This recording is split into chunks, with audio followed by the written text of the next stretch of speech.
Hello दोस्तों, स्वागत है आप सबका हमारे चैनल पे। आज हम लोग फिजिक्स के पार्ट 3 को कंटिन्यू करेंगे। कल हम लोग कहाँ पर यहाँ तक पढ़ लिए थे। विश्व स्वास्थ्य संगठन ने 45 डेसिबल तक की ध्वनि को कर्णप्रिय एवं मानवीय स्वास्थ्य के लिए सर्वाधिक सुरक्षित बताया। आज हम लोग पढ़ेंगे ध्वनि के स्रोत और तीव्रता डेसिबल में। ध्वनि को हम लोग डेसिबल में मापते हैं। पत्तियों की सरसराहट की जो आवाज़ होती है 20 डेसिबल होती है। फुसफुसाहट की आवाज़ 30 डेसिबल। कमरे या शांत कार्यालय की ध्वनि 40 डेसिबल। सामान्य बातचीत के समय जो ध्वनि उत्पन्न होती है वो 60 डेसिबल होती है। ट्रक की आवाज़ 80 से 85 डेसिबल। जेट इंजन की आवाज़ 120 डेसिबल। जेट प्लेन का उतरना 150 डेसिबल। रॉकेट इंजन का आवाज़ 180 डेसिबल होता है। विशालकाय हरे पौधे अधिक ध्वनि प्रदूषण वाले क्षेत्रों में रोपित किए जाते हैं क्योंकि उनमें ध्वनि तरंगों को अवशोषित करने की क्षमता होती है। ध्वनि प्रदूषण को नियंत्रित करने वाले ये हरे पौधे ग्रीन मफलर कहलाते हैं। ध्वनि की इकाई डेसिबल नाम वैज्ञानिक अलेक्जेंडर ग्राहम बेल के कार्य को सराहने की दृष्टि से दिया गया है। ध्वनि की तीव्रता इंटेंसिटी ऑफ साउंड ध्वनि संचरण की दिशा के लंबवत इकाई क्षेत्रफल से गुजरने वाली ध्वनि ऊर्जा के परिमाण को ध्वनि की तीव्रता कहते हैं एवं इसे प्रथम से व्यक्त किया जाता है आई से व्यक्त किया जाता है। ध्वनि की तीव्रता का एसआई मात्रक वाट पर मीटर स्क्वायर होता है। प्रतिध्वनि या इको जब मूल ध्वनि तरंगें दूर स्थित किसी कठोर सतह से टकराकर परिवर्तित होकर सुनाई पड़ती हैं तो इसे ध्वनि की प्रतिध्वनि कहते हैं। प्रतिध्वनि सुनाई पड़ने के लिए श्रोता तथा परावर्तक सतह के बीच कम से कम दूरी 16.6 मीटर लगभग 17 मीटर होनी चाहिए। मनुष्य के कानों में ध्वनि का प्रभाव 1/10 सेकंड तक महसूस किया जा सकता है। मनुष्य के कानों में ध्वनि का प्रभाव 1/10 सेकंड तक महसूस किया जा सकता है। अतः स्पष्ट प्रतिध्वनि सुनने के लिए मूल ध्वनि तथा परावर्तित ध्वनि के बीच कम से कम 1/10 सेकंड का समय अंतराल अवश्य होना चाहिए। अनुनाद या रिसोनेंस कंपन करने वाली वस्तु के मूल स्वाभाविक कंपनों की आवृत्ति जब किसी बाह्य रूप से कार्यरत कंपनकारी बल की आवृत्ति के बराबर हो जाती है तो वस्तु में अधिक आयाम के कंपन उत्पन्न हो जाते हैं। यह स्थिति अनुनाद कहलाती है। ध्वनि का व्यक्तीकरण इंटरफेरेंस ऑफ साउंड समान आवृत्ति तथा आयाम वाली दो भिन्न ध्वनि तरंगों के किसी माध्यम में एक साथ संचरण के दौरान माध्यम के किसी बिंदु पर एकाएक ध्वनि की तीव्रता का बढ़ना या घटना ध्वनि का व्यक्तीकरण कहलाता है। व्यक्तीकरण के दौरान जब दो भिन्न ध्वनि तरंगें किसी बिंदु पर समान कला सेम फेज में पहुंचती हैं तब व्यक्तीकरण संपोषी कंस्ट्रक्टिव होता है अर्थात ध्वनि की तीव्रता बढ़ती है। गुग्लियमो मार्कोनी ने 1890 के दशक में कई किलोमीटर की दूरी तक संकेतों को प्रसारित करने के लिए रेडियो तरंग का प्रयोग किया था। व्यक्तीकरण के दौरान यदि किसी बिंदु पर दो भिन्न ध्वनि तरंगें विपरीत कला ऑपोजिट फेज में होती हैं तो ध्वनि की तीव्रता घट जाती है अर्थात व्यक्तीकरण निवासी डिस्ट्रक्टिव होता है। ध्वनि की विवर्तन डिफ्रैक्शन ऑफ साउंड ध्वनि के मार्ग में यदि कोई अवरोध हो तो ध्वनि सरलता से अवरोध या ऑब्स्टेकल के किनारे मुड़कर आगे बढ़ जाती है। इस घटना को ध्वनि का विवर्तन कहते हैं। डॉपलर्स प्रभाव डॉपलर्स इफेक्ट गतिमान ध्वनि स्रोत जब किसी श्रोता की ओर आ रहा है या दूर जा रहा है तो श्रोता को ध्वनि की आवृत्ति बढ़ती हुई या घटती हुई सी प्रतीत होती है। यह डॉपलर प्रभाव कहलाता है। डॉपलर प्रभाव ध्वनि स्रोत और श्रोता की आपेक्षिक गति रिलेटिव मोशन के कारण उत्पन्न होती है। दूसरे रूप में हम कह सकते हैं कि ध्वनि स्रोतों एवं श्रोता की आपेक्षिक गति के कारण श्रोता द्वारा ध्वनि की आवृत्ति में परिवर्तन महसूस किया जाना डॉपलर प्रभाव कहलाता है। मैक संख्या मैक नंबर ताप और दाब की समान परिस्थिति में किसी माध्यम में किसी वस्तु की चाल और ध्वनि की चाल के अनुपात को मैक संख्या कहते हैं। मैक संख्या बराबर वस्तु की चाल बटे ध्वनि की चाल होती है। मैक संख्या बराबर वस्तु की चाल बटे ध्वनि की चाल होती है। पराध्वनिक चाल सुपरसोनिक स्पीड। किसी वस्तु की चाल ध्वनि की चाल से अधिक होने पर इसे पराध्वनिक चाल कहते हैं, अर्थात ऐसी दशा में गतिमान वस्तु के लिए मैक संख्या 1 से अधिक होगी। यदि किसी गतिमान वस्तु की चाल ध्वनि से कम अर्थात इसकी मैक संख्या 1 से कम हो तो ऐसी चाल अवध्वनिक चाल या सबसोनिक स्पीड कहलाती है। यदि किसी वस्तु की चाल 5 से अधिक मैक संख्या वाली हो तो इसे अति पराध्वनिक चाल या हाइपरसोनिक स्पीड कहते हैं। पराध्वनिक चाल से गतिमान वस्तु माध्यम में अपने पीछे शंक्वाकार विक्षोभ छोड़ते हुए आगे बढ़ती है। इस प्रकार के विक्षोभ डिस्टरबेंस को प्रघाती तरंग या शॉक वेव कहते हैं। ऑडियोमीटर। ऑडियोमीटर का उपयोग श्रवण परीक्षण के लिए किया जाता है। सुनने के लिए ध्वनि की तीव्रता मापने के लिए नॉइज डोजीमीटर का उपयोग किया जाता है। माइक्रोवेव आवृत्ति संकेतों को दोलन और प्रवर्धित करने के लिए उपयोग की जाने वाली थर्मियोनिक इलेक्ट्रॉन ट्यूब का नाम क्लिस्ट्रॉन है। ऊष्मा या हीट। ऊष्मा जब दो भिन्न भिन्न ताप वाली वस्तुएं एक दूसरे के संपर्क में लाई जाती हैं तो अधिक ताप वाली वस्तु से कम ताप वाली वस्तु की ओर ऊर्जा का प्रवाह तब तक होता रहता है जब तक कि दोनों वस्तुएं समान ताप पर न आ जाएं, या ऊर्जा ऊष्मा कहलाती है। ऊष्मा सदैव अधिक ताप वाली वस्तु से कम ताप वाली वस्तु की ओर स्थानांतरित होती है। कार्य और ऊष्मा परस्पर संबंधित राशियां हैं। जैसे हथेलियों को यदि तेजी से परस्पर रगड़ा जाए तो ये गर्म हो जाती हैं, अर्थात रगड़ने में जो कार्य होता है वह ऊष्मा परिवर्तित हो जाती है। ऊष्मा का यांत्रिक तुल्यांक J जूल कार्य और ऊष्मा के संबंध को व्यक्त करता है, अर्थात वाट W कार्य करने शक्ति कार्य करने पर यदि Q ऊष्मा उत्पन्न हो तो यांत्रिक तुल्यांक बराबर J बटा W/Q होता है। ऊष्मा का यांत्रिक तुल्यांक J का मान 4.184 जूल प्रति कैलोरी होता है, अर्थात यदि लगभग 4.2 जूल कार्य किया जाए तो 1 कैलोरी ऊष्मा उत्पन्न होगी। ऊष्मा का ऐसा ही मात्रक होता है जूल, कार्य का भी जूल। रॉल्फ एच फाउलर ने 1931 में ऊष्मा गतिकी का शून्यवां नियम दिया था। ऊष्मा गतिकी का शून्यवां नियम शब्द दिया था जो यह प्रतिपादित करता है कि जब दो निकाय किसी तीसरे निकाय के साथ साम्य में होते हैं तो वे आपस में भी साम्य होते हैं। बोलोमीटर का उपयोग ऊष्मीय विकिरण हीट रेडिएशन मापने के लिए होता है। प्रसिद्ध भौतिक विज्ञानी विक्टर फ्रांस हैस ब्रह्मांडीय विकिरण की खोज के लिए मशहूर है। ऊष्मा के अन्य मात्रक इस प्रकार हैं। Calorie.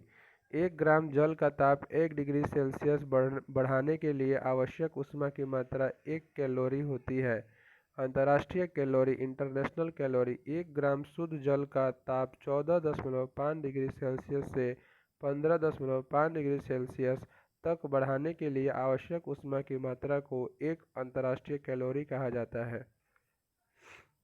British thermal unit BTU। 1 pound जल का ताप 1 डिग्री फ़ारेनहाइट बढ़ाने के लिए आवश्यक ऊष्मा की मात्रा को 1 BTU कहते हैं। British thermal unit. ताप या टेम्परेचर। दो भिन्न भिन्न वस्तुओं के बीच ऊष्मा प्रवाह की दिशा का निर्धारण जिस भौतिक कारक के कारण होता है वह ताप कहलाता है। जर्मन मूल के वैज्ञानिक फ़ारेनहाइट ने इस पैमाने का आविष्कार किया था। केल्विन पैमाना, केल्विन स्केल। यह पैमाना परम ताप पैमाना या एब्सोल्यूट टेम्परेचर स्केल भी कहलाता है। इसमें जल के हिमांक हेतु 273 केल्विन तथा क्वथनांक या भाप बिंदु के लिए 373 केल्विन अंकित किया जाता है। केल्विन ब्रिटिश अभियांत्रिक थे। इन्होंने ब्रिटिश भौतिक शास्त्री विलियम थॉमसन के साथ मिलकर इस पैमाने का आविष्कार किया था। केल्विन पैमाने अर्थात केल्विन के साथ डिग्री का चिन्ह नहीं लगाया जाता है। र्यूमर पैमाना, र्यूमर स्केल। र्यूमर पैमाने पर जल का हिमांक बिंदु 0 डिग्री र्यूमर तथा भाप बिंदु 80 डिग्री र्यूमर अंकित किया जाता है और इनके बीच के स्थान को 80 बराबर भागों में बांट दिया जाता है। इस प्रकार इस पैमाने में प्रत्येक भाग 1 डिग्री र्यूमर को व्यक्त करता है। परम शून्य ताप एब्सोल्यूट जीरो केल्विन परम शून्य ताप कहलाता है। इसे ताप की निम्नतम सीमा मिनिमम लिमिट भी माना गया है, अर्थात 0 केल्विन -273.15 डिग्री सेल्सियस से नीचे कोई ताप नहीं हो सकता, क्योंकि इस ताप पर पदार्थ के अणुओं की गति न्यूनतम हो जाती है। 0 केल्विन बराबर -273.15 डिग्री सेल्सियस तथा 273 केल्विन बराबर 0 डिग्री सेल्सियस होता है। 0 डिग्री सेल्सियस से बहुत कम मान के ताप 0 डिग्री सेल्सियस से बहुत कम मान के ताप जैसे -40 डिग्री सेल्सियस, -50 डिग्री सेल्सियस अथवा और कम का मापन एल्कोहल तापमापी की सहायता से किया जाता है, क्योंकि पारा मात्र -39 डिग्री सेल्सियस पर ही जमने लगता है, जबकि एल्कोहल का हिमांक -114 डिग्री सेल्सियस होता है। सेल्सियस तथा फ़ारेनहाइट में संबंध। डिग्री सेल्सियस बटे 5 बराबर F-32/9। ये जो है सेल्सियस या फ़ारेनहाइट निकालने का फॉर्मूला है। सेल्सियस तथा केल्विन में संबंध। 0 डिग्री सेल्सियस बराबर K-273 या केल्विन बराबर डिग्री सेल्सियस प्लस 273 होता है। तापमापी मरकरी थर्मामीटर, इसका आविष्कार फ़ारेनहाइट ने किया था। तापमापी मरकरी थर्मामीटर का आविष्कार फ़ारेनहाइट ने किया था। पारा तापमापी लगभग -39 डिग्री सेल्सियस से 357 डिग्री सेल्सियस तक माप सकता है। -39 डिग्री सेल्सियस से 357 डिग्री सेल्सियस तक माप सकता है तक के ताप का मापन सुगमता से कर सकता है, क्योंकि -39 डिग्री सेल्सियस पर पारा जो है जमने लगता है। इसलिए मिनिमम -39 डिग्री सेल्सियस से मैक्सिमम 357 डिग्री सेल्सियस मापता है। गैस तापमापी, गैस थर्मामीटर। इसमें 2 प्रकार के गैस तापमापी प्रयुक्त किए जाते हैं, स्थिर आयतन गैस तापमापी तथा स्थिर दाब गैस तापमापी। स्थिर आयतन गैस तापमापी का ही व्यापक उपयोग किया जाता है। आदर्श गैस समीकरण PV बराबर nRT के अनुसार स्थिर आयतन पर किसी गैस का परम ताप गैस के दाब के अनुक्रमानुपाती होता है। गैस के दाब के अनुक्रमानुपाती होता है। गैस तापमापी में भिन्न भिन्न गैसें प्रयुक्त करके व्यापक परास में ताप ज्ञात किए जा सकते हैं। यदि गैस तापमापी में हाइड्रोजन प्रयुक्त किया जाए तो इससे -200 डिग्री सेल्सियस से 500 डिग्री सेल्सियस तक ताप ज्ञात किया जा सकता है। यदि गैस तापमापी में नाइट्रोजन प्रयुक्त किया जाए तो इसका परास +500 डिग्री सेल्सियस से +1500 डिग्री सेल्सियस हो जाती है। हीलियम गैस वाले तापमापी की तापमापन परास -270 डिग्री सेल्सियस से 1500 डिग्री सेल्सियस होती है। -270 डिग्री सेल्सियस से 1500 डिग्री सेल्सियस होती है। प्लेटिनम प्रतिरोध तापमापी। इससे -200 डिग्री सेल्सियस से 1000 डिग्री सेल्सियस तक के ताप को मापा जाता है। ताप युग्म तापमापी। इससे 270 डिग्री सेल्सियस से 1800 डिग्री सेल्सियस तक के तापों को मापा जा सकता है। पूर्ण विकिरण उत्तापमापी।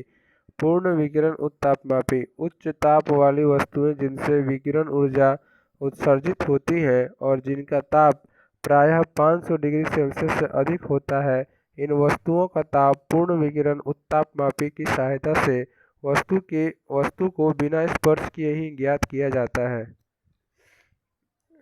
यह तापमापी स्टीफन बोल्ट्जमैन नियम पर आधारित होता है।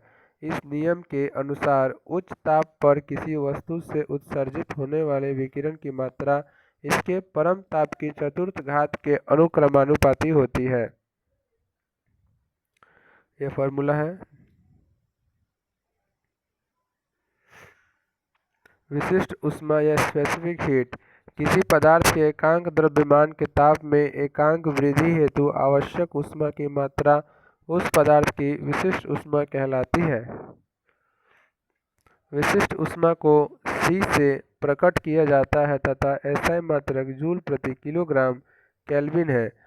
जल की विशिष्ट ऊष्मा का अन्य पदार्थों की तुलना में सबसे अधिक है। इसका मान 1 कैलोरी प्रति ग्राम डिग्री सेल्सियस या 4.184 जूल प्रति ग्राम डिग्री सेल्सियस होता है। जल की उच्च विशिष्ट ऊष्मा के कारण ताप नियंत्रण में जल महत्वपूर्ण भूमिका निभाता है। ऊष्मीय प्रसार या थर्मल एक्सपेंशन किसी वस्तु को ऊष्मा देने अथवा इसे गर्म करने पर इसकी लंबाई, क्षेत्रफल और आयतन में वृद्धि या प्रसार हो जाता है। यह घटना ऊष्मीय प्रसार कहलाती है। ऊष्मीय प्रसार 3 प्रकार से परिभाषित किया जाता है: रेखीय प्रसार गुणांक, क्षेत्रीय प्रसार गुणांक एवं आयतन प्रसार गुणांक। इन तीनों को अल्फा, बीटा, गामा से डिनोट करते हैं। ऊष्मा के कारण किसी वस्तु की लंबाई में वृद्धि की माप रेखीय प्रसार गुणांक अल्फा द्वारा, क्षेत्रफल में वृद्धि की माप क्षेत्रीय प्रसार गुणांक बीटा द्वारा तथा आयतन में वृद्धि की माप आयतन प्रसार गुणांक गामा द्वारा की जाती है। ऊष्मीय प्रसार के तीनों गुणांकों अर्थात अल्फा, बीटा, गामा में संबंध इस प्रकार है कि अल्फा अनुपात बीटा अनुपात गामा बराबर 1:2:3 या बीटा बराबर 2 अल्फा तथा गामा बराबर 3 अल्फा होता है। द्रव्यों की कोई निश्चित आकृति नहीं होती, लेकिन आयतन निश्चित होता है। अतः द्रव्यों में ऊष्मा के कारण आयतन प्रसार की ही गणना की जाती है। सामान्यतया सभी द्रव्यों का आयतन ताप वृद्धि के साथ बढ़ता है, लेकिन जल का आयतन ताप वृद्धि 0 डिग्री सेल्सियस से 4 डिग्री सेल्सियस के मध्य के साथ घटता है। 0 डिग्री सेल्सियस से 4 डिग्री सेल्सियस के बीच ऊष्मा प्रदान करने पर भी जल के आयतन में कमी होना जल का असामान्य प्रसार कहलाता है, अर्थात यह सामान्य नियम के विपरीत व्यवहार है। जल के असामान्य प्रसार के कारण ही बर्फ का घनत्व जल से कम होता है। तापमान सेंसरों को सीधे या परावर्तित सूर्य के प्रकाश से प्रभावित होने से बचाने के लिए गीले और सूखे बल्ब थर्मामीटर के लिए डिज़ाइन की गई इकाई का नाम स्टीवेंसन स्क्रीन है। ऊष्मा का संचरण, ट्रांसमिशन ऑफ हीट। ऊष्मा का संचरण, ट्रांसमिशन ऑफ हीट। ऊष्मा के एक स्थान से दूसरे स्थान तक जाने को ऊष्मा का संचरण या स्थानांतरण कहते हैं। यह 3 प्रकार से हो सकता है: चालन विधि, सम्मोहन विधि एवं विकिरण विधि। चालन या कंडक्शन, ठोस पदार्थों में ऊष्मा का एक स्थान से दूसरे स्थान तक संचरण चालन विधि के द्वारा होता है। इस क्रिया में पदार्थ के अणु अपना स्थान परावर्तित किए बिना निकट वाले अणुओं को ऊष्मा प्रदान करते हैं। सम्मोहन विधि या कन्वेक्शन। संवहन में ऊष्मा का स्थानांतरण अणुओं की गतिशीलता के कारण होता है। इस क्रिया से ऊष्मा द्रवों, लिक्विड्स एवं गैसों में संचरित होती हैं। द्रवों को गर्म करने पर इनके अणु स्वयं ऊष्मा लेकर स्थानांतरित होते रहते हैं।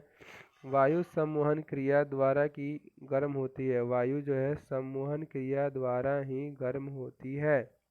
विकिरण या रेडिएशन, अति उच्च तापमान वाली वस्तुएं विद्युत चुंबकीय तरंगों के रूप में ऊष्मा उत्सर्जित करती हैं, जो बिना किसी माध्यम के निर्वात में भी गमन कर सकती हैं। ऊष्मीय विकिरण प्रकाश की चाल से सीधी रेखा में गमन करते हैं। सूर्य द्वारा प्रकाश के साथ साथ बड़ी मात्रा में ऊष्मा भी उत्पन्न होती है, जो विकिरण या रेडिएशन द्वारा ही पृथ्वी तक पहुंचती है। शीतलन या कूलिंग, किसी गर्म वस्तु के ठंडे होने की क्रिया शीतलन कहलाती है। कोई वस्तु तभी ठंडी हो सकती है जब वस्तु का ताप अपने आसपास के वातावरण से अधिक हो। न्यूटन का शीतलन नियम, न्यूटन्स लॉ ऑफ कूलिंग। एक समान स्थिति में विकिरण द्वारा किसी वस्तु के ठंडे होने की दर वस्तु एवं उसके आसपास के माध्यम के तापांतर के अनुक्रमानुपाती होती है, अर्थात dT/d inversely proportional to delta T. इसका फॉर्मूला है डेल्टा T बराबर वस्तु एवं वातावरण का तापांतर होता है। किरचॉफ का नियम, यह नियम किरचॉफ का विकिरण नियम, किरचॉफ्स रेडिएशन लॉ भी कहलाता है। इस नियम के अनुसार ऊष्मागतिक साम्य में ऊष्मीय विकिरण का अवशोषण एवं उत्सर्जन करने वाले किसी निकाय की अवशोषकता उसकी उत्सर्जकता के बराबर होती है। इसके अनुसार ऊष्मा के अच्छे अवशोषक ही अच्छे उत्सर्जक होते हैं। किरचॉफ के अनुसार ऊष्मा के अच्छे अवशोषक ही अच्छे उत्सर्जक होते हैं। पदार्थ की अवस्थाएं। पदार्थ में भौतिक अवस्थाएं तीन प्रमुख प्रकार की होती हैं: ठोस, द्रव तथा गैस। ठोस अवस्था में किसी पदार्थ के अणु परस्पर तीव्र आकर्षण बल द्वारा एक दूसरे के बहुत पास रहकर निश्चित ज्यामितीय आकृति में बद्ध रहते हैं। ठोस का आकार एवं आयतन निश्चित होता है। ठोस के अणु केवल अपने स्थान पर रहते हुए एक मध्यमान स्थिति के सापेक्ष दोलन करते हैं। ठोस के अणुओं में स्थानांतरीय गति नहीं होती है। द्रव या लिक्विड। द्रव या तरल में बहने का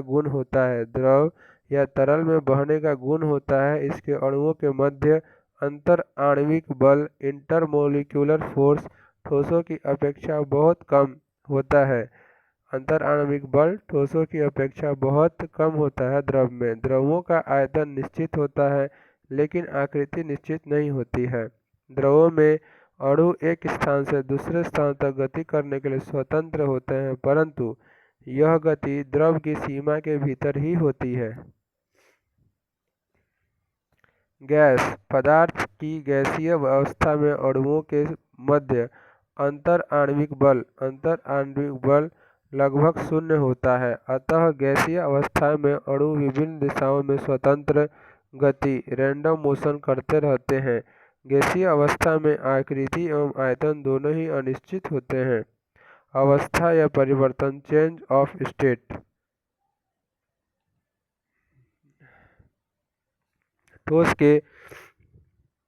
को एक निश्चित ताप पर गर्म करने पर यह द्रव में बदलने लगता है। यह क्रिया अवस्था परिवर्तन कहलाती है, जैसे 0 डिग्री सेल्सियस पर बर्फ का पिघलना। 0 डिग्री सेल्सियस पर बर्फ का जमना होगा, यह पिघलना लिख दिया है। अवस्था परिवर्तन केवल ठोस से द्रव अवस्था में बदलना ही नहीं है, द्रव भी गर्म किए जाने पर वाष्प या गैस में बदलता है और यह क्रिया भी एक निश्चित ताप पर होती है, जैसे 100 डिग्री सेल्सियस पर जल का उबलना तथा वाष्प में बदलना। अतः स्पष्ट है कि अवस्था परिवर्तन एक निश्चित ताप पर होने वाली क्रिया है, जिसमें पदार्थ एक भौतिक अवस्था से दूसरी भौतिक अवस्था में परिवर्तित हो जाता है। ऊष्मा देने के बजाय ऊष्मा लेने अर्थात पदार्थ को ठंडा करने पर भी अवस्था परिवर्तन होता है। जैसे एक निश्चित ताप पर जल वाष्प को ठंडा करने पर यह द्रवित या जल की बूंदों के रूप में हो जाती है। जल को भी ठंडा करते जाने पर एक निश्चित ताप अर्थात 0 डिग्री सेल्सियस पर यह बर्फ के रूप में परिवर्तित होकर ठोस अवस्था में आ जाता है। गलनांक या मेल्टिंग पॉइंट। ठोसों के गलने पिघलने की क्रिया जिस निश्चित ताप पर प्रारंभ हो जाती है, उस निश्चित ताप को ठोस का गलनांक या मेल्टिंग पॉइंट कहते हैं। क्वथनांक या बॉइलिंग पॉइंट। द्रव या तरल पदार्थ जिस ताप पर उबलने लगते हैं, उस निश्चित ताप को उसका क्वथनांक कहते हैं। जैसे पानी 100 डिग्री सेल्सियस पर उबलने लगता है, इसलिए इसका क्वथनांक 100 डिग्री सेल्सियस होता है। संघनन या कंडेंसेशन। संघनन की क्रिया में पदार्थ गैस या वाष्प अवस्था से द्रव अवस्था में बदलता है तथा जिस निश्चित ताप पर यह क्रिया होती है उस निश्चित ताप को संघनन बिंदु या कंडेंसेशन पॉइंट कहते हैं। संघनन क्वथन अथवा वाष्पन का विपरीत प्रक्रम है। जल वाष्प 100 डिग्री सेल्सियस से नीचे की किसी भी ताप पर संघनित होकर द्रव में बदल सकती है। द्रव में यदि किसी विलेय या सॉल्यूट को मिला दिया जाए तो द्रव का क्वथनांक बढ़ जाता है, अर्थात यह शुद्ध द्रव की अपेक्षा अधिक ताप पर उबलेगा। शुद्ध जल का क्वथनांक या बॉइलिंग पॉइंट 100 डिग्री सेल्सियस होता है, जबकि बेंजीन लगभग 80 डिग्री सेल्सियस पर ही उबलने लगता है। क्लोरोफॉर्म का क्वथनांक 61.2 डिग्री सेल्सियस है। क्लोरोफॉर्म का क्वथनांक 61.2 डिग्री सेल्सियस है। गुप्त ऊष्मा लेटेंट हीट पदार्थ की अवस्था परिवर्तन के समय उसे दी जाने वाली या उससे निकलने वाली ऊष्मा गुप्त ऊष्मा कहलाती है। गुप्त ऊष्मा के कारण पदार्थ के ताप में वृद्धि नहीं होती है, क्योंकि यह ऊष्मा पदार्थ की अवस्था परिवर्तन हेतु खर्च हो जाती है। गुप्त ऊष्मा दो प्रकार की होती है। संगलन की गुप्त ऊष्मा लेटेंट हीट ऑफ मेल्टिंग किसी ठोस पदार्थ के एकांक द्रव्यमान को द्रव में बदलने के लिए आवश्यक ऊष्मा की मात्रा संगलन अथवा गलन की गुप्त ऊष्मा कहलाती है। बर्फ के गलने के लिए 80 कैलोरी ग्राम बर्फ के गलने के लिए 80 कैलोरी प्रति ग्राम या 3.34 गुणे 10⁵ जूल प्रति किलोग्राम गुप्त ऊष्मा की आवश्यकता होती है। वाष्पन की गुप्त ऊष्मा लेटेंट हीट ऑफ वेपोराइजेशन निश्चित ताप पर किसी द्रव के एकांक द्रव्यमान को वाष्प में बदलने की क्रिया में आवश्यक ऊष्मा की मात्रा वाष्पन की गुप्त ऊष्मा कहलाती है। जल के लिए वाष्पन की गुप्त ऊष्मा 540 कैलोरी प्रति ग्राम या 22.6 गुणे 10⁵ जूल बटे किलोग्राम जूल प्रति किलोग्राम होती है। यदि किसी पदार्थ की गुप्त ऊष्मा L है तो इसमें इसके m द्रव्यमान के अवस्था परिवर्तन हेतु आवश्यक ऊष्मा की मात्रा Q निम्न सूत्र द्वारा ज्ञात की जा सकती है। Q बराबर mL होता है। गुप्त ऊष्मा की SI इकाई जो होती है जूल प्रति किलोग्राम होती है। 100 डिग्री सेल्सियस के जल की तुलना में 100 डिग्री सेल्सियस की जल वाष्प से जलने पर जलन अधिक तीव्र होता है। जल वाष्प से जलन की तीव्रता होने के कारण इसमें अतिरिक्त गुप्त ऊष्मा की मात्रा होती है, जो उबलते जल की तुलना में 540 कैलोरी प्रति ग्राम अतिरिक्त होती है। बर्फ में कुछ नमक और सोडा KNO3 मिलाने से हम मिश्रण बनता है, जिसका गलनांक बर्फ से बहुत कम अर्थात -22 डिग्री सेल्सियस होता है। हिम मिश्रण का उपयोग आइसक्रीम अथवा कुल्फी बनाने में किया जाता है। वाष्पीकरण या इवेपोरेशन अपने क्वथनांक के नीचे ही किसी द्रव के वाष्प में परिवर्तन होने का प्रक्रम वाष्पीकरण कहलाता है। द्रव प्रत्येक ताप पर धीरे धीरे वाष्प के रूप में वायुमंडल में मिलता रहता है, जिसे वाष्पीकरण कहते हैं। समुद्री जल के निरंतर वाष्पीकरण से बादल बनते हैं और वर्षा द्वारा यह जल पुनः पृथ्वी पर लौट आता है। गर्मी के दिनों में तापमान अधिक होने के कारण पृथ्वी के विभिन्न जल स्रोतों में स्थित जल का वाष्पीकरण तेज हो जाता है, जिसके कारण नदियों में पानी कम हो जाता है और तालाब सूख जाते हैं। गीले कपड़े वाष्पीकरण के कारण ही सूख जाते हैं। शुष्क या नमी रहित वायु में वाष्पीकरण की क्रिया तेज होती है। यही कारण है कि मौसम के शुष्क और वातावरण के ताप के अधिक होने पर गीले कपड़े तीव्र वाष्पीकरण के कारण बहुत जल्दी सूख जाते हैं। वाष्पीकरण की दर द्रव के ताप, द्रव की खुली सतह के क्षेत्रफल एवं वाष्प निकासी की दर पर निर्भर करता है। ऊर्ध्वपातन या सब्लिमेशन गर्म करने पर ठोस पदार्थों का सीधे वाष्प में और ठंडा करने पर वाष्प का सीधे ठोस में परिवर्तन ऊर्ध्वपातन कहलाता है।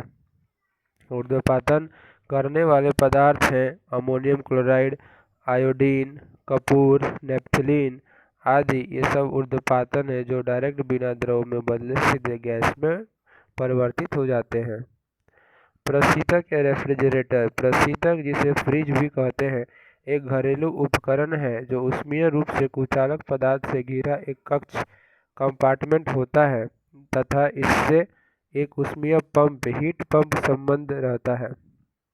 फ्रिज या रेफ्रिजरेटर के अंदर तापमान पानी के हिमांक 0 डिग्री सेल्सियस से कुछ ऊपर बना रह सकता है, जो कमरे के तापमान से बहुत कम होता है। प्रशीतक या रेफ्रिजरेटर के कम तापमान या इसकी ठंडक के कारण इसमें भंडारित की गई खाद्य वस्तुओं में बैक्टीरिया नहीं पनप पाते हैं, जिससे वे वस्तुएं सड़न या खराब होने से बची रहती हैं।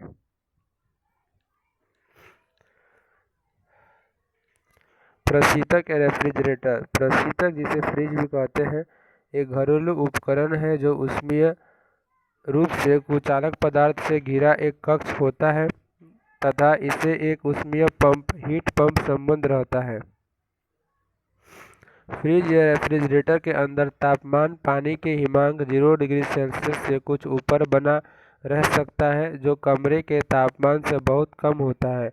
प्रशीतक या रेफ्रिजरेटर के कम तापमान या इसकी ठंडक के कारण इसमें भंडारित की गई खाद्य वस्तुओं में बैक्टीरिया नहीं पनप पाते हैं, जिससे वे वस्तुएं सड़न या खराब होने से बची रहती हैं। आर्द्रता या ह्यूमिडिटी। वायु में जल वाष्प वाटर वेपर की मात्रा आर्द्रता कहलाती है। आर्द्रता का मापन तीन प्रकार से किया जाता है। आर्द्रता का मापन तीन प्रकार से किया जाता है। निरपेक्ष आर्द्रता एब्सोल्यूट ह्यूमिडिटी। वायु के एक निश्चित आयतन में जल वाष्प के कुल उपस्थित द्रव्यमान को निरपेक्ष आर्द्रता या एब्सोल्यूट ह्यूमिडिटी कहते हैं। इसे ग्राम प्रति घन मीटर में व्यक्त किया जाता है। आपेक्षिक आर्द्रता या रिलेटिव ह्यूमिडिटी। एक निश्चित ताप पर वायु के एक निश्चित आयतन में उपस्थित जल वाष्प की मात्रा तथा उसी ताप एवं उसी निश्चित आयतन की वायु को संतृप्त करने के लिए जल वाष्प की मात्रा के अनुपात को आपेक्षिक आर्द्रता कहते हैं। हाइग्रोमीटर उपकरण द्वारा आपेक्षिक आर्द्रता का मापन किया जाता है। आपेक्षिक आर्द्रता को प्रतिशत में व्यक्त किया जाता है। हाइग्रोमीटर उपकरण द्वारा आपेक्षिक आर्द्रता का मापन किया जाता है। आपेक्षिक आर्द्रता को प्रतिशत में व्यक्त किया जाता है। वायुमंडल में ताप वृद्धि के साथ आपेक्षिक आर्द्रता भी बढ़ जाती है। वायुमंडल में ताप वृद्धि के साथ आपेक्षिक आर्द्रता भी बढ़ जाती है। विशिष्ट आर्द्रता स्पेसिफिक ह्यूमिडिटी। यह जल वाष्प की मात्रा का वायु के कुल द्रव्यमान से अनुपात होती है। दूसरे शब्दों में, यह आर्द्र वायु के इकाई द्रव्यमान में जल वाष्प की मात्रा को व्यक्त करती है। वातानुकूलन एयर कंडीशनिंग। आपेक्षिक आर्द्रता 60% से 65% एवं वातावरण का ताप 23 डिग्री सेल्सियस से 25 डिग्री सेल्सियस के बीच स्थापित हो जाने पर मनुष्यों के लिए स्वास्थ्य कारक और आरामदायक स्थिति उत्पन्न होती है। यही वातानुकूलन कहलाता है। ऊष्मागतिकी या थर्मोडायनेमिक्स। ऊष्मागतिकी का प्रथम नियम फर्स्ट लॉ ऑफ थर्मोडायनेमिक्स। इस नियम के अनुसार किसी निकाय को दी गई ऊष्मा Q निकाय की आंतरिक ऊर्जा में वृद्धि dU तथा किए गए बाह्य कार्य dW के योग के बराबर होती है। अर्थात Q बराबर dU प्लस dW होता है। समतापी प्रक्रम आइसोथर्मल प्रोसेस। किसी निकाय में जब कोई परिवर्तन इस प्रकार हो कि इस पूरी प्रक्रिया में निकाय का ताप नियत या स्थिर रहे तो ऐसे प्रक्रम को समतापमापी प्रक्रम कहते हैं।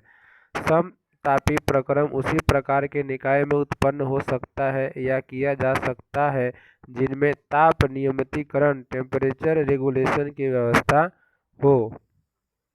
रुद्धोष्म प्रक्रम एडियाबैटिक प्रोसेस। यदि किसी ऊष्मागतिक निकाय थर्मोडायनेमिक सिस्टम में किसी प्रकार के परिवर्तन के दौरान ऊष्मा का आदान प्रदान पूर्णतया अवरुद्ध रहे तो ऐसे प्रक्रम रुद्धोष्म प्रक्रम कहलाता है। किसी गैस को अचानक प्रसार होने पर ऊष्मा के आदान प्रदान का समय नहीं मिलता है, यह रुद्धोष्म प्रक्रम होता है। जैसे कार्बन डाइऑक्साइड का अचानक प्रसार होने पर यह इतनी तीव्रता से ठंडी होती है कि यह शुष्क बर्फ के रूप में बदल जाती है। ऊष्मागतिकी का दूसरा नियम। इस नियम के अनुसार ऊष्मा का पूर्णतया कार्य में परिवर्तन असंभव है तथा ऊष्मा कम ताप की वस्तु से अधिक ताप की वस्तु की ओर प्रवाहित नहीं हो सकती है। 1995 में एरिक कर्नल ने कार्ल वीमेन के साथ मिलकर प्रयोगात्मक रूप से पहला बोस-आइंस्टीन कंडेंसेट बनाया था, जो बेहद कम तापमान और रुबिडियम परमाणुओं की एक दुर्लभ गैस में संघनित हो जाता है। प्रकाश या लाइट। प्रकाश या लाइट प्रकाश विद्युत या ऊष्मा की तरह ऊर्जा का ही एक रूप है। यह वह ऊर्जा है जो विकिरण ऊर्जा के रूप में गतिमान है। प्रकाश अपने आप में अदृश्य होता है किंतु अन्य वस्तुओं को दृश्यमान बनाता है। प्रकाश निर्वात और पारदर्शी माध्यमों को पार करके निकल सकता है। प्रकाश विद्युत चुंबकीय विकिरण के रूप में एक सीधी रेखा में गमन करता है। भिन्न भिन्न माध्यमों में प्रकाश की चाल। माध्यम और प्रकाश की चाल मीटर प्रति सेकंड में। निर्वात में प्रकाश की चाल 3 × 10⁸ मीटर प्रति सेकंड होता है। जल में प्रकाश की चाल 2.25 × 10⁸ मीटर प्रति सेकंड होता है। कांच में प्रकाश की चाल 2 × 10⁸ मीटर प्रति सेकंड होता है। हीरा में प्रकाश की चाल 1.24 × 10⁸ मीटर प्रति सेकंड होता है। स्पष्ट है कि भिन्न भिन्न माध्यमों में प्रकाश की चाल भिन्न भिन्न होती है। प्रकाश की चाल सबसे अधिक निर्वात में होती है। दृश्य प्रकाश विजुअल लाइट का तरंगदैर्घ्य वेवलेंथ का परास सामान्यतः 400 से 700 नैनोमीटर या 4 × 10⁻⁷ से 7 × 10⁻⁷ मीटर के मध्य माना जाता है। प्रकाश तरंगें किसी माध्यम में या निर्वात में अनुप्रस्थ तरंगों के रूप में चलती हैं, अर्थात प्रकाश एक प्रकार से अनुप्रस्थ विद्युत चुम्बकीय तरंग है। प्रकाश के अनुप्रस्थ विद्युत चुम्बकीय तरंग के रूप द्वारा प्रकाश के परावर्तन या अपवर्तन, प्रकाश के ध्रुवण विवर्तन तथा प्रकाश के सीधी रेखा में गमन की व्याख्या तो की जा सकती है, लेकिन प्रकाश के विद्युत प्रभाव की व्याख्या इसके द्वारा नहीं हो सकती है। प्रकाश विद्युत प्रभाव की व्याख्या के लिए प्रकाश को ऊर्जा के छोटे छोटे बंडलों फोटॉन के रूप में मानना आवश्यक है।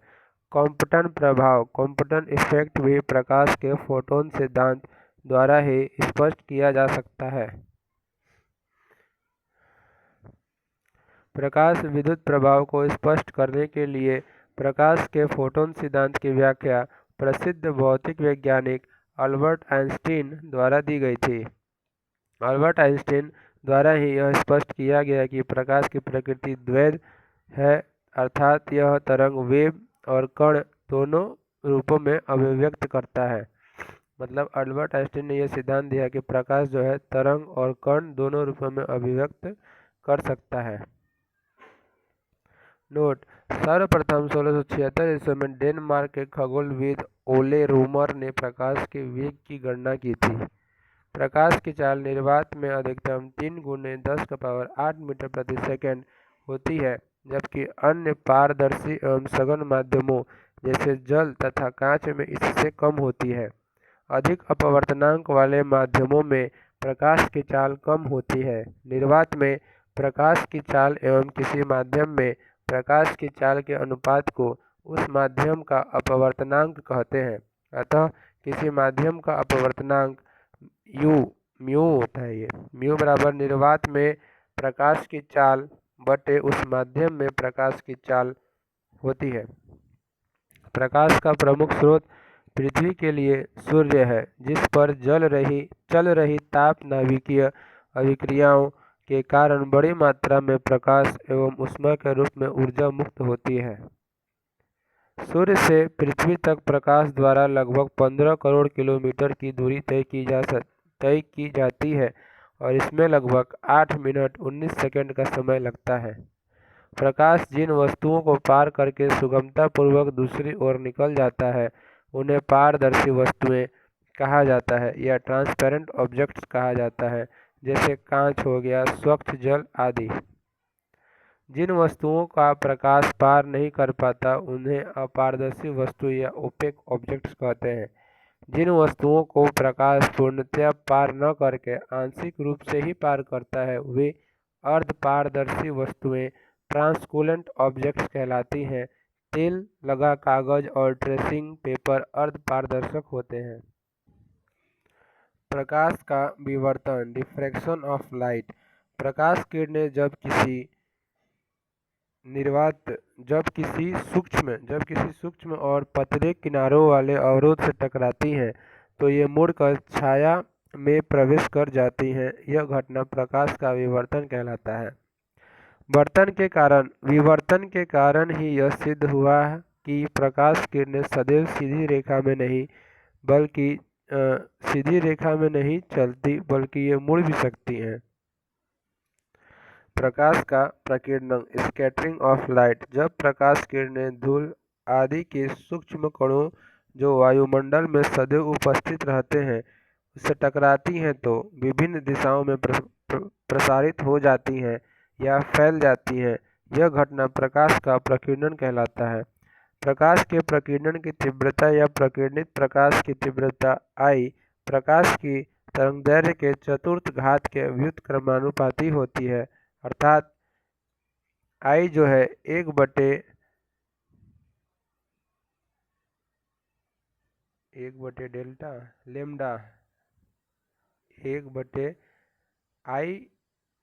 व्युत्क्रमानुपाती होता है 1/λ के घात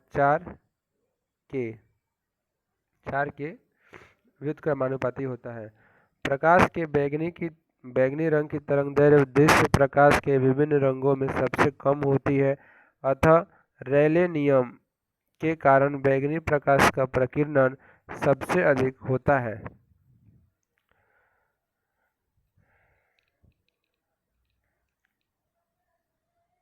पीला रंग, नीला रंग, लाल रंग। लाल रंग के प्रकाश का प्रकीर्णन सबसे कम होता है। लाल रंग का तरंगदैर्घ्य सर्वाधिक होता है।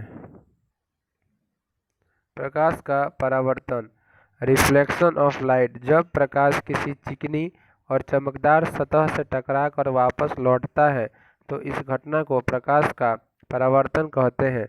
जैसे समतल दर्पण से प्रकाश का परावर्तित होना। प्रकाश के परावर्तन के 2 नियम हैं।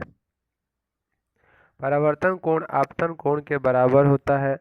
आपतन बिंदु पर अभिलंब आपतित किरण और परावर्तित किरण तीनों एक ही तल में होते हैं। प्रकाश जल की सतह से भी परावर्तित हो जाता है। समतल दर्पण या प्लेन मिरर। समतल दर्पण एक सपाट सतह युक्त दर्पण होता है जिसकी एक सतह परावर्तक एवं दूसरी सतह पर पॉलिश लगी होती है। समतल दर्पण पर आपतन कोण परावर्तन कोण के बराबर होता है तथा आपतित किरण, परावर्तित किरण एवं अभिलंब एक ही बिंदु पर होते हैं। समतल दर्पण द्वारा बने प्रतिबिंब आभासी या वर्चुअल एवं सीधे होते हैं। हमारी श्रृंगार मेज पर प्रयुक्त दर्पण जिसमें हम अपने चेहरे को देखते हैं यह एक समतल दर्पण होता है। आभासी प्रतिबिंब वे होते हैं जो वहां बनते हैं जहां प्रकाश किरणें वास्तविक रूप से नहीं मिलती हैं। समतल दर्पण से बने प्रतिबिंब में पार्श्व उत्क्रमण होता है, अर्थात दर्पण के सामने खड़ा व्यक्ति यदि अपना बायां हाथ उठाता है तो प्रतिबिंब में उसका दायां हाथ उठता दिखेगा। समतल दर्पण द्वारा बने वस्तु के प्रतिबिंब की दर्पण से दूरी उतनी ही होती है जितनी की वस्तु की दर्पण से दूरी होती है।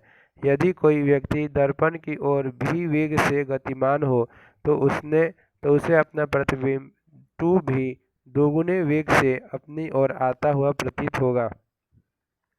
किसी व्यक्ति को समतल दर्पण द्वारा अपना पूरा प्रतिबिंब सिर से लेकर पांव तक देखने के लिए अपनी लंबाई की न्यूनतम आधी लंबाई वाले दर्पण की आवश्यकता पड़ती है। थीटा डिग्री कोण पर परस्पर झुके दो समतल दर्पणों के बीच रखी वस्तु के प्रतिबिंबों की संख्या, यह संख्या दिया हुआ है, इसको स्क्रीनशॉट लेके आप देख लीजिएगा। 90 डिग्री पर झुके समतल दर्पणों द्वारा इनके बीच रखी वस्तु के 3 प्रतिबिंब बनेंगे। गणना सूत्र द्वारा की जा सकती है। पहली गणना द्वारा की जा सकती है। परस्पर समानांतर स्थिति में रखे दो समतल दर्पणों के बीच खड़े व्यक्ति को अपने अनगिनत या अनंत प्रतिबिंब दिखाई पड़ेंगे। गोलीय दर्पण या स्फेरिकल मिरर कांच के एक खोखले गोले से काटे गए एक छोटे प्यालेनुमा हिस्से के एक पृष्ठ पर पॉलिश करने पर प्राप्त दर्पण गोलीय दर्पण कहलाता है। गोलीय दर्पण दो प्रकार के होते हैं, अवतल और उत्तल दर्पण। अवतल दर्पण या कॉनकेव मिरर। गोलीय दर्पण यदि उत्तल भाग पर पॉलिश करके बनाया जाता है तो इसका अवतल भाग परावर्तक बन जाता है। अवतल भाग यानी धंसा हुआ भाग जो है वो परावर्तक बन जाता है। ऐसा दर्पण अवतल दर्पण कहलाता है। अवतल दर्पण से अधिकांशतः वास्तविक प्रतिबिंब प्राप्त होते हैं। जब अवतल दर्पण के फोकस और ध्रुव के बीच कोई वस्तु रखी होती है तो इस दशा में वस्तु का उस वस्तु से बहुत बड़ा और आभासी प्रतिबिंब प्राप्त होता है और यह सीधा इरेक्ट होता है। दंत चिकित्सक डेंटिस्ट कान, नाक और गले के डॉक्टरों द्वारा अवतल दर्पण का उपयोग विशेष रूप से किया जाता है क्योंकि यह बहुत पास स्थित वस्तुओं का बड़ा प्रतिबिंब देता है। अवतल दर्पण के फोकस पर रखे प्रकाश स्रोत से निकली प्रकाश किरणें इससे परावर्तन के बाद मुख्य अक्ष के समानांतर हो जाती हैं। अवतल दर्पण के मुख्य अक्ष के समानांतर चलने वाली प्रकाश किरणें इस दर्पण से परावर्तन के बाद दर्पण के फोकस पर केंद्रित हो जाती हैं। अवतल दर्पण की अपसारी प्रकृति के कारण अवतल दर्पण का उपयोग टॉर्चों, सर्च लाइट, वाहनों की हेडलाइट, सोलर कुकर में किया जाता है। अवतल दर्पण से बने प्रतिबिंबों की विभिन्न स्थितियाँ। वस्तु की स्थिति। अवतल दर्पण में वस्तु की स्थिति वक्रता केंद्र पर हो तो प्रतिबिंब वक्रता केंद्र पर ही बनेगा और प्रतिबिंब की प्रकृति हो गया उल्टा और वास्तविक और प्रतिबिंब का आकार होगा समान आकार का होगा। अवतल दर्पण पर अगर किसी वस्तु की स्थिति अनंत पर होगी तो प्रतिबिंब फोकस पे बनेगा और प्रतिबिंब की प्रकृति होगी उल्टा और वास्तविक और प्रतिबिंब का प्रकार होगा बिंदु के समान।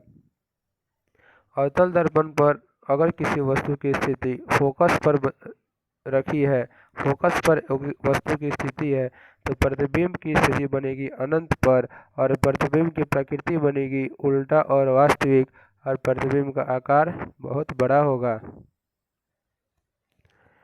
अगर अवतल दर्पण पर किसी वस्तु की स्थिति वक्रता केंद्र और अनंत के मध्य में रखी हो तो वस्तु के प्रतिबिंब जो बनेगा फोकस और वक्रता केंद्र के मध्य में बनेगा और प्रतिबिंब की प्रकृति होगी उल्टा और वास्तविक और प्रतिबिंब का जो है आकार होगा वो कैसा होगा, छोटा होगा। ध्रुव और फोकस के मध्य। अगर किसी अवतल लेंस पर वस्तु की स्थिति ध्रुव और फोकस के मध्य हो तो प्रतिबिंब का जो स्थिति है वो बनेगा दर्पण के पीछे। प्रतिबिंब का प्रकार जो है प्रकृति है वो बनेगा सीधा और आभासी और प्रतिबिंब का आकार बड़ा होगा।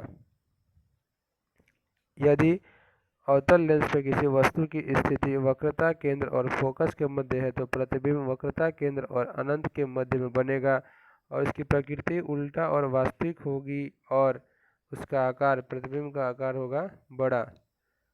आज के लिए इतना ही दोस्तों। वीडियो अच्छा लगे तो लाइक और सब्सक्राइब करिएगा। Thank you. जय हिंद।